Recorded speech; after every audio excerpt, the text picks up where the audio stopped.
ದೇವರು ಪ್ರೀತಿಸುವ ಪ್ರೀತಿಯ ಬಿಗ್ ಜೆ ಟಿ ವಿ ಪ್ರಿಯ ವೀಕ್ಷಕರಿಗೆ ನಮ್ಮ ಕರ್ತನಾದ ಯೇಸು ಕ್ರಿಸ್ತನ ಹೆಸರಿನಲ್ಲಿ ನಿಮ್ಮನ್ನು ವಂದಿಸಿ ಸ್ವಾಗತ ಬಯಸ್ತಿದ್ದೇವೆ. ಬನ್ನಿರಿ, ಇಂದು ನಾವು ದೇವರ ವಾಕ್ಯವನ್ನು ಲೂಕನ ಬರೆದ ಸುವಾರ್ತೆ, the gospel according to Luke chapter 15ನೇ ಅಧ್ಯಾಯದಿಂದ ಅಧ್ಯಯನ ಮಾಡಿಕೊಳ್ಳೋಣ. ಲೂಕನ ಸುವಾರ್ತೆ 15ನೇ ಅಧ್ಯಾಯ ಅದು ಸತ್ಯವೇದದ ಕೇಂದ್ರ ಅಧ್ಯಾಯ ಅಂತ ನಾನು ಹೇಳಲಿಕ್ಕೆ ಇಷ್ಟಪಡ್ತೇನೆ. ಹೌದು, ಕೇಂದ್ರ ವಿಷಯ ಧ್ಯೇಯವನ್ನು, ಕೇಂದ್ರ ಅಂಶವನ್ನು ಒಳಗೊಂಡದ್ದು ಈ ಲೂಕನ ಸುವಾರ್ತೆ 15ನೇ ಅಧ್ಯಾಯ. ಸುವಾರ್ತೆಯ ಒಂದು ಸ್ಪಷ್ಟತೆ ಈ ಅಧ್ಯಾಯದಲ್ಲಿ ನಮಗೆ ಲಭ್ಯವಿರ್ತದೆ. ಆದ ಕಾರಣ ಲೂಕನ ಬರೆದ ಸುವಾರ್ತೆ 15ನೇ ಅಧ್ಯಾಯದಲ್ಲಿ ಲೂಕನ ಬರೆದ ಸುವಾರ್ತೆ 15ನೇ ಅಧ್ಯಾಯದಲ್ಲಿ 24 ನಿಜಕ್ಕೂ ಹೇಳಬೇಕಾದ್ರೆ ಒಂದೊಂದು ನಾವು ನೋಡಿಕೊಂಡು ಇರುವಾಗ ಸುಮಾರು 25 ತಂದೆಯ ಕೊಡುಗೆಗಳನ್ನು ನಾವು ನೋಡಿಕೊಳ್ತೇವೆ. 25 ಗಿವಿಂಗ್ಸ್ ಆಫ್ ಫಾದರ್. ಲೂಕನ ಬರೆದ ಸುವಾರ್ತೆ 15ನೇ ಅಧ್ಯಾಯದಲ್ಲಿ ತಂದೆಯ 25 ಕೊಡುಗೆಗಳು. 25ಕ್ಕಿಂತಲೂ ಹೆಚ್ಚಿದೆ ಅಂತ ಅನ್ನಿಸ್ತದೆ. 25 ತಂದೆಯ ಕೊಡುಗೆಗಳನ್ನು ನಾವು ನೋಡಿಕೊಳ್ತೇವೆ. ಹೌದು, 1ನೇ ವಚನದಿಂದ ಹಿಡಿದು ನಾವು 10ನೇ ವಚನದವರೆಗೆ ನೋಡುವಾಗ ಕಳೆದು ಹೋದ ಕುರಿಯ ಬಗ್ಗೆ, ಕಳೆದು ಹೋದ ನಾಣ್ಯದ ಬಗ್ಗೆ ಮಾತನಾಡಿಬಿಟ್ಟು ಯೇಸು ಸ್ವಾಮಿ 2 ಸಾರಿ ಒಂದು ಮಾತನ್ನು ಹೇಳುವಂಥದ್ದು ಗಮನಿಸ್ತಕ್ಕದ್ದೇನಂತ ಹೇಳಿದರೆ, ಮಾನಸಾಂತರ ಪಟ್ಟು ಅಂದರೆ ದೇವರ ಕಡೆಗೆ ತಿರುಗಿಕೊಳ್ಳುವ ಒಬ್ಬ ಪಾಪಿಯ ವಿಷಯದಲ್ಲಿ ಪರಲೋಕದಲ್ಲಿ ಬಹಳ ಸಂತೋಷ ಇರುವುದು ಎಂಬುದಾಗಿ. ಕಳೆದು ಹೋದ ಕುರಿ, ಕಳೆದು ಹೋದ ಅಥವಾ ತಪ್ಪಿ ಹೋದ ಕುರಿ, ತಪ್ಪಿ ಹೋದ ನಾಣ್ಯ, ಇವೆರಡೂ ಬೇಕಂತ ಹೋಗಲಿಲ್ಲ, ಆಕಸ್ಮಿಕವಾಗಿ ಕಳೆದೋಯ್ತು. ಬೇಕಂತ ನಾಣ್ಯ ಈ ಓನರ್ ಸ್ವಂತದವರ ಕೈಯಿಂದ ಅಥವಾ ಪರ್ಸ್ನಿಂದ ಜಂಪ್ ಮಾಡಲಿಲ್ಲ, ಅದು ಆಕಸ್ಮಿಕವಾಗಿ ಕಳೆದೋಯ್ತು. ಆದರೆ ಮಗನು, ತಪ್ಪಿ ಹೋದ ಮಗನು ಬೇಕಂತ ಹೋಗಿರೋದು, ಯೋಜನೆ ಮಾಡಿ ಹೋಗಿರುವುದು.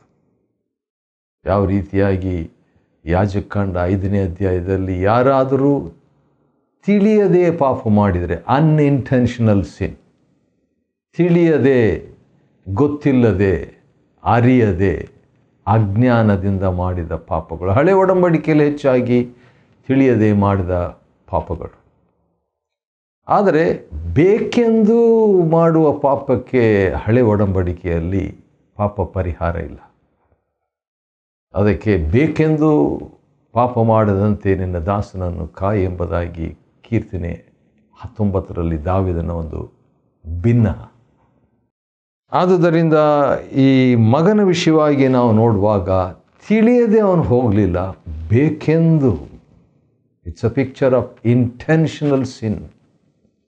ತಪ್ಪಿ ಹೋದ ಮಗನು ಬೇಕೆಂದು ಯೋಜನೆ ಮಾಡಿ ಹೋಗಿರುವಂಥದ್ದನ್ನು ನಾವು ಗಮನಿಸ್ತಕ್ಕದ್ದಾದ ಕಾರಣ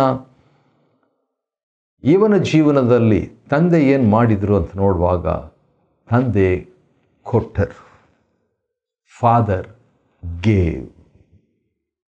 ದೇವರ ಲೋಕದ ಮೇಲೆ ಎಷ್ಟೋ ಪ್ರೀತಿಯನ್ನಿಟ್ಟು ತನ್ನ ಒಬ್ಬನೇ ಮಗನನ್ನು ಕೊಟ್ಟನು ಅಥವಾ ಕೊಟ್ಟರು. ತಂದೆ ದೇವರು ಕೊಟ್ಟರು. ಯೋಹಾನ 3:16. ಅದೇ ರೀತಿಯಾಗಿ ಇಲ್ಲಿ 25 ಸಂಗತಿಗಳನ್ನು ಅಥವಾ 25 ಕೊಡುಗೆಗಳನ್ನು ತಂದೆ ಕೊಡುವಂಥದ್ದನ್ನು ಈ ಲೂಕ 15ರಲ್ಲಿ ನಾವು ನೋಡಿಕೊಳ್ಳಬಹುದು. 25 things are 25 givings of the father from Luke 15. ಮೊದಲನೇದಾಗಿ ಒಬ್ಬ ಮನುಷ್ಯನಿಗೆ 2 ಪುತ್ರರಿದ್ದರು ಅಂತ ಹೇಳಿಬಿಟ್ಟು ನೋಡುವಾಗ ಲೂಕ 15:11ರಲ್ಲಿ ಅದು ಯಾವುದನ್ನು ಸೂಚಿಸ್ತದೆ ಅಂತ ಹೇಳಿದ್ರೆ, ದೇವರಿಗೆ, ತಂದೆ ದೇವರಿಗೆ 2 ಟೈಪು ವಿಶ್ವಾಸಿಗಳು ಅಥವಾ ಮಕ್ಕಳು, ಆತ್ಮಿಕ ಮಕ್ಕಳಿದ್ದಾರೆ ಅಂತ ತೋರಿಸ್ತದೆ.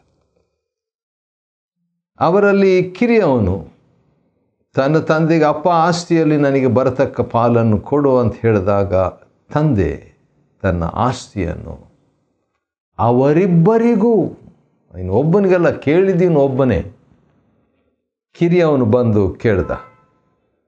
ಆದರೆ ತಂದೆ ಮಾಡಿದ್ದೇನು, ಹೇಗೂ ನಾನು ಆಸ್ತಿಯನ್ನು ಭಾಗ ಮಾಡ್ತಿದ್ದೇನೆ, ಆದ ಕಾರಣ ಇಬ್ಬರಿಗೂ ನಾನು ಪಾಲು ಮಾಡಿಬಿಡ್ತೇನೆ ಅಂತ ಇಬ್ಬರಿಗೂ ಕೂಡ ಭಾಗ ಮಾಡಿ ಕೊಟ್ಟರು.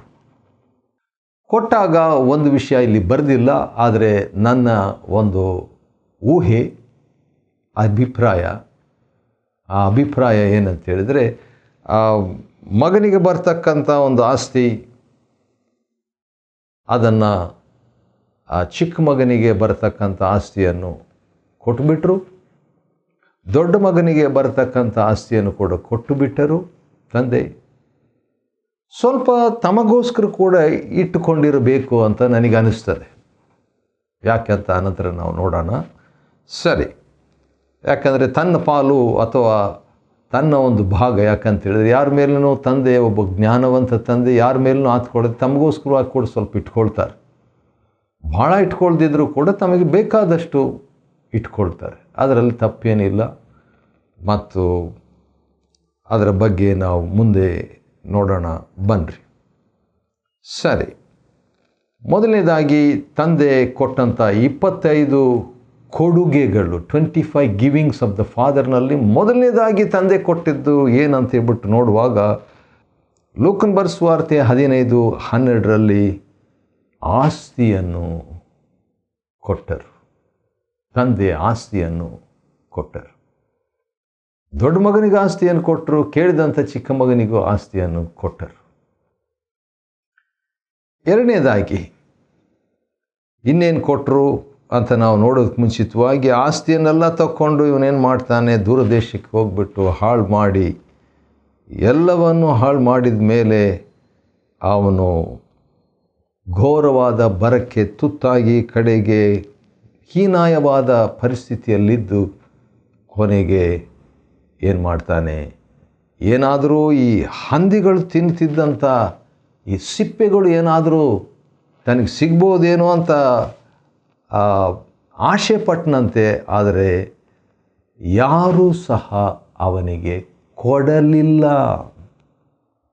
ಲೂಕನ ಬರೆದ ಸುವಾರ್ತೆ 15ನೇ ಅಧ್ಯಾಯದ 16ನೇ ವಚನ. ಯಾರೂ ಕೊಡಲಿಲ್ಲ, ಆದರೆ ತಂದೆ ಏನು ಕೊಟ್ಟರು, ಆಸ್ತಿಯನ್ನು ಕೊಟ್ಟರು ಮೊದಲನೇದಾಗಿ. ಎರಡನೇದಾಗಿ ತಂದೆ ಏನು ಕೊಟ್ಟರು ಎಂಬುದಾಗಿ ನೋಡುವಾಗ, ಇವನು ಹಿಂದಿರುಗಿನ ಮುಂದೆ ನಾನು ನನ್ನ ತಂದೆಯ ಮನೆಗೆ ಹೋಗ್ತೀನಿ, ನಾನು ತಂದೆ ಹತ್ರ ಬಂದುಬಿಟ್ಟು, ಅಪ್ಪ ನಾನು ಪರಲೋಕಕ್ಕೆ ವಿರುದ್ಧವಾಗಿಯೂ ನಿನಗೆ ವಿರುದ್ಧವಾಗಿಯೂ ನಾನು ಪಾಪ ಮಾಡಿದ್ದೇನೆ, ಆದ ಕಾರಣ ಮಗನೆಂದು ಎಣಿಸಿಕೊಳ್ಳುವುದಕ್ಕೂ ನಾನು ಯೋಗ್ಯನಲ್ಲ, ನನ್ನನ್ನು ಕೂಲಿ ಆಳುಗಳಲ್ಲಿ ಒಬ್ಬನಂತೆ ಮಾಡು ಅಂತ ಹೇಳ್ತೀನಂತ ಹೇಳ್ಬಿಟ್ಟು ಒಂದು ಪ್ರೇಯರು, ಒಂದು ಅರಿಕೆ, ಒಂದು ಕನ್ಫೆಷನ್ ಅವನು ಬಾಯ್ಪಾಠ ಮಾಡಿಕೊಂಡು ಅಥವಾ ಮನಸ್ಸಿನಾಗ ಇಟ್ಕೊಂಡು ಬರ್ತಾ ಇದ್ದಾಗ ಏನಾಯಿತು, 20ನೇ ವಚನ, ಲೂಕನ ಬರೆದ ಸುವಾರ್ತೆ 15:20ನೇ ವಚನದಲ್ಲಿ, ಅವನು ಇನ್ನೂ ಬಹಳ ದೂರದಲ್ಲಿರುವಾಗಲೇ, ವಾವ್,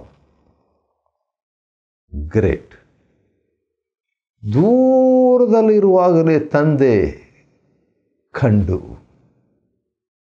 ಅದರಿಂದ ಏನು ತೋರಿಸ್ತದೆ ಅಂತ ಹೇಳಿದ್ರೆ, ತಂದೆ ಆಸ್ತಿಯನ್ನು ಕೊಟ್ಟಿದ್ದು ಮಾತ್ರವಲ್ಲ, ತಂದೆ ಒಂದು ಎದುರು ನೋಡುವಿಕೆಯನ್ನು ಕೂಡ ಕೊಡುವುದಾಗಿ ಇಲ್ಲಿ ನಾವು ನೋಡ್ತೀವಿ.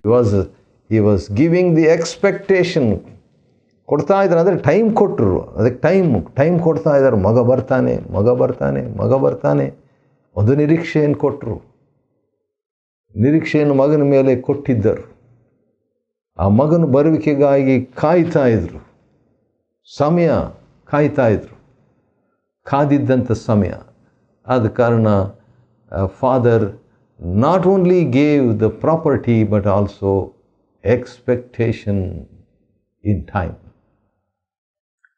ಮೂರನೇದಾಗಿ ಇನ್ನೇನು ಕೊಟ್ಟರು ತಂದೆ ಅಂತ ಹೇಳ್ಬಿಟ್ಟು ನೋಡುವಾಗ, ಆ ದೂರದಲ್ಲಿರುವಾಗಲೇ ಅವನ ತಂದೆಯು ಅವನನ್ನು ಕಂಡು ಕನಿಕರಪಟ್ಟು. ವಾವ್! ಮೂರನೇದಾಗಿ ತಂದೆ ಏನು ಕೊಟ್ಟರು? ಕನಿಕರವನ್ನು ಕೊಟ್ಟರು, ಕನಿಕರವನ್ನು ವ್ಯಕ್ತಪಡಿಸಿದರು, ಮಗನ ಮೇಲೆ ಕನಿಕರವನ್ನು ಕೊಟ್ಟರು. He gave compassion. ಲೂಕ 15:20. ಅಷ್ಟೇ ಅಲ್ಲ, ಕನಿಕರ ಪಟ್ಬಿಟ್ಟು ಬರಲಿ ಬಿಡು ಅಂತ ಹೇಳ್ಬಿಟ್ಟು ತಂದೆ ಆರಾಮ ಕುರ್ಚಿಯಲ್ಲಿ ಕೂತ್ಕೊಂಡಿರಲಿಲ್ಲ, ರಿಲ್ಯಾಕ್ಸ್ ಆಗಿ ಇರಲಿಲ್ಲ, ಕೂತ್ಕೊಂಡು ಇರಲಿಲ್ಲ, ನಿಂತ್ಕೊಂಡು ಇರಲಿಲ್ಲ. ತಂದೆ ಮಾಡಿದಂಥ 4ನೇ ವಿಷಯ ಏನಂತ ಹೇಳಿದ್ರೆ, ಓಡಿ. ವಾವ್! ದೂರದಿಂದ ಮಗ ಬರ್ತಾ ಇದ್ದಾನೆ, ತಂದೆ ಅವನನ್ನು ಕಂಡು ಕನಿಕರಪಟ್ಟು ಓಡಿ. ಹಾಗಾದರೆ ನಾನು ಹೇಳ್ತೀನಿ, ಹಿ ಗೇವ್ ಸ್ಪೀಡ್, ವೇಗವನ್ನು ಕೊಟ್ಟರು. ಯಾಕೆ ಆ ಮಾತು ನಾನು ಹೇಳ್ತೀನಿ ಅಂತ ಹೇಳಿದರೆ, ಈಗ ಮಗ ಓಡಿ ಬರಬೇಕಾಯ್ತು ಸ್ಪೀಡಾಗಿ, ಆದರೆ ತಂದೆ ವೇಗವನ್ನು ಮಗನಿಗಾಗಿ ಕೊಟ್ಟರು, ತ್ಯಾಗ ಮಾಡಿದರು. ವೃದ್ಧ ವ್ಯಕ್ತಿ ಓಡಬಾರದು, ಆದರೆ ಓಡಿದರು. ಇದು ಬೈಬಲ್ನಲ್ಲಿ, ಪವಿತ್ರ ವೇದದಲ್ಲಿ, ಪವಿತ್ರ ಗ್ರಂಥದಲ್ಲಿ, ಸತ್ಯ ವೇದದಲ್ಲಿ ನಾವು ತಂದೆ ಓಡುವ ಚಿತ್ರ, the picture of god the father running. ದೇವರು ಓಡುವ ಚಿತ್ರ. ವಾವ್! ಯಾರಾದರೂ ಇದನ್ನು ಕೇಳಿಸ್ಕೊಂಡು ದೇವರು ಓಡುವಂಥ ಒಂದು ಚಿತ್ರವನ್ನು ಪೇಂಟ್ ಮಾಡಿದರೆ ಎಷ್ಟು ಚೆನ್ನಾಗಿರ್ಬೋದು. 5ನೇದಾಗಿ ತಂದೆ ಕೊಟ್ಟಂಥ 25 ವಿಷಯಗಳಲ್ಲಿ 5ನೇ ವಿಷಯ ಏನಂತ ಹೇಳಿದರೆ, ಫಾದರ್ ಗೇವ್ ಇನಿಷಿಯೇಷನ್. ಪ್ರಥಮ ಹೆಜ್ಜೆ ತಂದೆ ಓಡಿ ಬಂದು, ತಂದೆನೇ ಬಂದಿದ್ದು, ಮಗ ಬರಲಿಲ್ಲ. 6ನೇದಾಗಿ ತಂದೆ ಏನು ಕೊಟ್ಟರು ಅಂತ ಹೇಳ್ಬಿಟ್ಟು ನೋಡುವಾಗ, ಅಪ್ಪಿಕೊಳ್ಳುವಿಕೆಯನ್ನು ಕೊಟ್ಟರು. Father gave A hug. ಅದು ಕೂಡ 15:20 ನೋಡ್ತೇವೆ, ಲೂಕನ್ ಸುವಾರ್ತೆ. ಆಮೇಲೆ ತಂದೆ ಇನ್ನೇನು ಕೊಟ್ಟರು? 7ನೇದಾಗಿ ತಂದೆ ಮುದ್ದನ್ನು ಕೊಟ್ಟರು. Father gave kisses. ಲೂಕ 15:20. ಆಮೇಲೆ ಮಗ ಹೇಳ್ತಾನೆ, ಅಪ್ಪ, ಪರಲೋಕ ವಿರೋಧವಾಗಿ ನಿನಗೆ ವಿರುದ್ಧವಾಗಿ ಪಾಪ ಮಾಡಿದ್ದೇನೆ, ಇನ್ನೆಂದಿಗೂ ನಾನು ನಿನ್ನ ಮಗನೆಂದೆನಿಸಿಕೊಳ್ಳುವುದಕ್ಕೆ ಯೋಗ್ಯನಲ್ಲ ಅಂತ ಹೇಳ್ಬಿಟ್ಟು ಹೇಳ್ತಾ ಇರುವಾಗ, ಆದರೆ ತಂದೆಯು, ಲೂಕ 15:22 ನಾವು ನೋಡುವಾಗ, ತಂದೆ ಒಂದು ರೀತಿಯಿಂದ ಮಾತಿನಿಂದ ಏನು ಕೊಡಲಿಲ್ಲ, ಉತ್ತರ ಕೊಡಲಿಲ್ಲ, ಆದರೆ ಆ್ಯಕ್ಷನ್ನಿಂದ ಉತ್ತರ ಕೊಟ್ಟರು. He gave reply in action. ಹೌದು. 9ನೇದಾಗಿ ಏನೇನು ಕೊಟ್ಟರು ಅಂತ ಹೇಳ್ಬಿಟ್ಟು ನೋಡುವಾಗ, 9ನೇದಾಗಿ ಹೌದು, ಸೇವಕರಿಗೆ ಕಮ್ಯಾಂಡ್ ಕೊಟ್ಟರು. ಕೆಲಸದವರಿದ್ದರಂತೆ ಕೆಲವರು, ಒಬ್ಬ ಕೆಲಸದವರಿದ್ರೇ ರಿಚ್ ಮ್ಯಾನು, 2-3 ಇದ್ಬಿಟ್ರೆ ಇನ್ನೂ ಕೂಡ ಕೆಲಸದವರಿಗೆ ಆಜ್ಞೆ ಕೊಟ್ಟರು. He gave commands to the servants.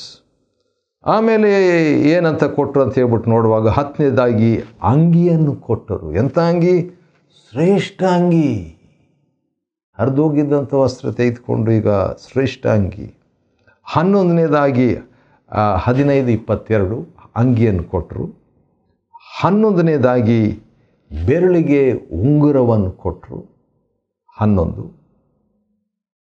12ನೇದಾಗಿ ಪಾದಗಳಿಗೆ ಪಾದರಕ್ಷೆಗಳನ್ನು ಕೊಟ್ಟರು. ಅದು ಕೂಡ ಲೂಕ 15:22. ಇದಲ್ಲದೆ 13ನೇದಾಗಿ ಇನ್ನೇನು ಕೊಟ್ಟರು? ಕೊಬ್ಬಿಸಿದ ಒಂದು ಕರುವನ್ನು ಕೂಡ ಕೊಟ್ಟರು ಎಂಬುದಾಗಿ ನೋಡ್ತೇವೆ. ಆಮೇಲೆ ಇನ್ನೇನು ಕೊಟ್ಟರು? ವಿಶೇಷವಾದ ಔತಣವನ್ನು ಕೊಟ್ಟರು. 14ನೇದಾಗಿ ವಿಶೇಷ ಔತಣ.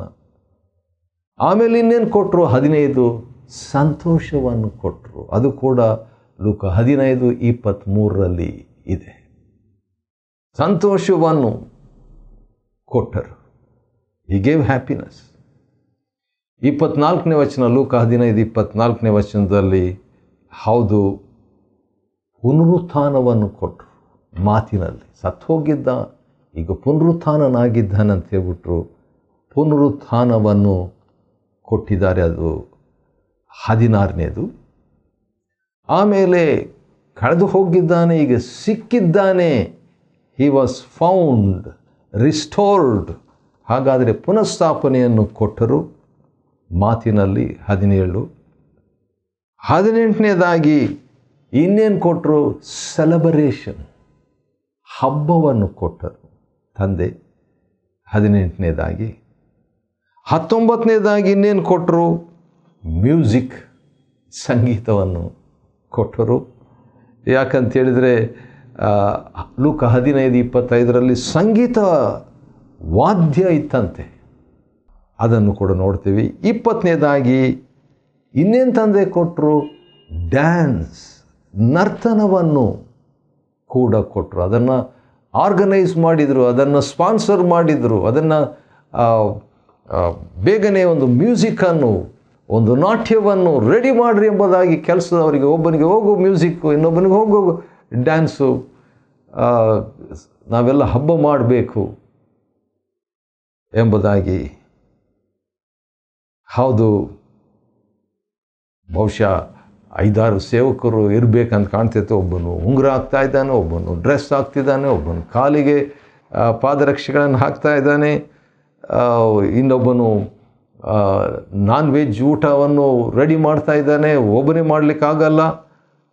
ಆನಂತರ 21ನೇದಾಗಿ ಬೇಡಿಕೆಯನ್ನು ಕೊಟ್ಟರು. 28ನೇ ವಚನ, ದೊಡ್ಡ ಮಗ ಒಳಗೆ ಹೋಗ್ಲಿಕ್ಕೆ ಇಷ್ಟಪಡಲಿಲ್ಲ, ಆದರೆ ತಂದೆ ಹೊರಗೆ ಬಂದು ಅವನನ್ನು ಬೇಡಿಕೊಳ್ತಾನೆ. 21ನೇದು ಬೇಡಿಕೆಯನ್ನು. 22ನೇದಾಗಿ ನೋಡುವಾಗ ಭಾಳ ಚೆನ್ನಾಗಿದೆ. ಏನಂದರೆ 22ನೇದು, ನನಗಿರುವುದೆಲ್ಲವೂ ನಿನ್ನದೇ ಅಂತ ಎಲ್ಲವನ್ನು ಕೊಟ್ಟಿದ್ರು. 23ನೇದಾಗಿ ನಾನು ಯಾವಾಗಲೂ ನಿನ್ನ ಸಂಗಡ ಇದ್ದೇನೆ. 31ನೇ ವಚನ. ಹಾಗಾದರೆ ತನ್ನನ್ನೇ ಕೊಟ್ಟಿದ್ರು. ಇಬ್ಬರು ಮಕ್ಕಳಿಗೂ ಕೊಟ್ಟರು. ಅನಂತರ ಇನ್ನೇನು ಕೊಟ್ಟರು ಎಂಬುದಾಗಿ ನೋಡುವಾಗ ಆ ಮಗನು ಚಿಕ್ಕ ಮಗನ ಪರವಾಗಿ ಮಾತನಾಡುವಂಥ ಡಿಫೆನ್ಸನ್ನು, ಸಂರಕ್ಷಣೆಯನ್ನು ಕೊಟ್ಟರು. ಅದು 24ನೇದಾಗಿ. ಕೊನೆಯದಾಗಿ 25ನೇದು, ರೀಸನ್ ಫಾರ್ ಅಕೇಶನ್. ಆ ಒಂದು ಸಂದರ್ಭಕ್ಕಾಗಿ ಕಾರಣವನ್ನು ಕೂಡ ಕೊಟ್ಟರು. ಏನಂತ? ಹೌದು, ಈತನು ಸತ್ತು ಹೋಗಿದ್ದಾನೆ, ತಿರುಗು ಬದುಕಿದ್ದಾನೆ. ಆದ ಕಾರಣ ಉಲ್ಲಾಸಪಟ್ಟು ಆನಂದ ಪಡುವುದು ಯುಕ್ತವಾದದ್ದೇ ಎಂಬುದಾಗಿ ಕಾರಣ ಕೊಟ್ಟರು, ಸಂರಕ್ಷಣೆ ಮಾಡಿದರು. 25 ಸಂಗತಿಗಳನ್ನು ಕೂಡ ತಂದೆ ಮಗನಿಗಾಗಿ, ಮಕ್ಕಳಿಗಾಗಿ ಕೊಟ್ಟರು. ಇದು ತಂದೆ ದೇವರು ನಮಗೆ ಕೊಟ್ಟಂಥದ್ದನ್ನು ಸೂಚಿಸ್ತದೆ. ಹೌದು, ಲೂಕನ ಬರೆದ ಸುವಾರ್ತೆ 15ನೇ ಅಧ್ಯಾಯ ನಾವು ಅಧ್ಯಯನ ಮಾಡಿಕೊಳ್ಳುವಂತೆ, ಅದರಲ್ಲಿಯೂ 25 ತಂದೆಯ ಕೊಡುಗೆಗಳನ್ನು ಧ್ಯಾನ ಮಾಡಿಕೊಳ್ಳುವಂತೆ ದೇವರು ಕೊಟ್ಟ ಈ ಕೃಪೆಗಾಗಿ ಆತನಿಗೆ ಸ್ತೋತ್ರವಾಗಲಿ. ದೇವರು ನಿಮ್ಮನ್ನು ಆಶೀರ್ವದಿಸಲಿ.